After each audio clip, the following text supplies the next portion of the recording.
Welcome to The Explainer. Today, we're going to decode a real-world aviation mystery, and we're doing it by creating a cinematic breakdown of a breaking story straight from Londoner.news. We're literally pulling back the curtain on how a modern news narrative is built from the ground up, using an incredibly compelling recent event as our case study. So, get ready because you're about to see the news and the exact mechanics of reporting it like you've never seen before. Let's get into it. So, when you're crafting an explainer or a news script, you really don't want to start with a dry recitation of dates and times. You want to present an exciting, unanswered question that pulls the audience right in. Journalists call this a delayed lead.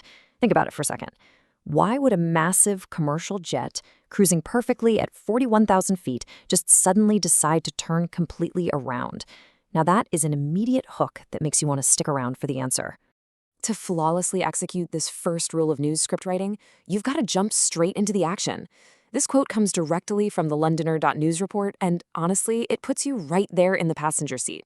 You aren't just hearing a list of boring statistics. You're feeling the confusion, that sudden shift in momentum, and the sheer drama of the exact moment things changed. It's conversational, it's punchy, and it paints this incredibly vivid picture in your mind right from the jump.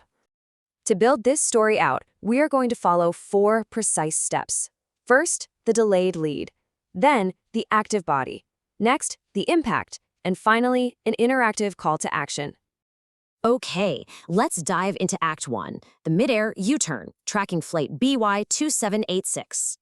Let's look at the exact flight path here. Picture this. It's 7:45 a.m. British summertime. This 12-year-old Boeing 787.8 Dreamliner departs Manchester, bound for Malaga, Spain. Everything points to a totally routine morning heading for the Costa del Sol. The aircraft climbs steadily to 41,000 feet, effortlessly crossing the English Channel. But right as it reaches the western coast of France, about an hour into the journey, the crew abruptly reverses course. They execute a complete 180-degree turn back over the Atlantic, and 2 hours and 20 minutes after initial takeoff, they land right back exactly where they started in Manchester. Crazy, right? So how do we make that timeline feel urgent? Well, that brings us to the anatomy of a news lead, writing for the ear. To make a story feel truly alive, journalists write for the ear using the active voice. Every sentence needs to contain one distinct idea, giving you a moment to digest the facts as they unfold. Passive voice, it sounds like a dusty history book. Saying a U-turn was made by the plane is technically true, but the subject is just passively sitting there. But saying the plane inexplicably rips a U-turn, that puts the subject directly into motion. It's punchy, it stays in the present tense, and it guarantees the news feels current and timely. Next up, let's look at precautionary aviation safety inside the cabin. As that plane made its U-turn over the Atlantic and headed back to the UK, it's essential we build out the narrative by weighing the perceived tension against the reality on the ground. Imagine being in that cabin. Passengers were likely running through all these standard safety protocols in their heads, locating the 8 emergency exits, reviewing the brace position, checking for life vests under the seat. Mentally, the stakes in there were incredibly high. But while these details add massive cinematic tension to our explainer, it is vital to report impartially that this specific incident ultimately required 0 emergency evacuations. The aircraft taxied normally to the terminal gate, and passengers disembarked without a single physical incident. No fire, no smoke, no loss of cabin pressure. Here's the thing about journalism. We have to stick strictly to the confirmed facts. The pilots made a precautionary safety choice, and notably, they did it without ever declaring a mayday. Modern airliners like the Dreamliner monitor thousands of complex systems all at once.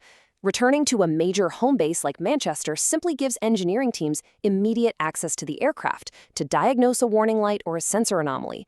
It's a highly recognized standard safety procedure. We absolutely cannot report a suspected technical irregularity as a confirmed catastrophic failure when the evidence just doesn't back that up. Which brings us to the human element, the passenger impact, specifically the 10-hour delay. Now we have to ask the big journalistic question. So what? A breaking story is only ever as strong as its human impact, and the toll on these holidaymakers was immense. They were essentially stranded. Look at this table. They went from the spacious cabin of a wide-body Dreamliner to a smaller substitute Boeing 737-800. And instead of a sunny, refreshing morning arrival in Spain, the replacement flight touched down at 10:08 p.m. local time. That translates to a grueling 10-hour and 33-minute delay. That's the kind of delay that completely ruins airport transfer schedules, cancels hotel check-ins, and just eats away at precious hard-earned holiday time. But here's where it gets interesting. Because this massive delay stretched well over the 3-hour mark, these passengers might actually be entitled to UK 261 compensation. Since the flight distance from Manchester to Málaga sits between 1,500 and 3,500 kilometers, a delay of this magnitude unlocks a potential £350 payout per passenger. But, and this is where the fierce battle between airlines and passengers always kicks off, it depends entirely on the airline's official cause for the delay.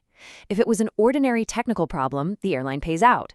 But if the airline can prove it was an extraordinary circumstance completely outside of their control, they don't owe a dime. All right, let's tie this all together with our last section, crafting the perfect CTA and the psychology of the sign-off.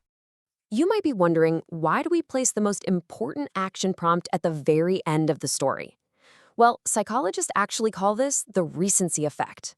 The final message inherently has a much greater impact on viewer behavior and memory than the individual scenes scattered throughout the rest of the explainer. So your sign-off can't just be an afterthought. It has to be clear, highly relevant, and naturally connected to the tension we just spent the last few minutes building. Industry research from digital marketing experts confirms that modern audiences don't just want to be talked at, they expect opportunities for interaction.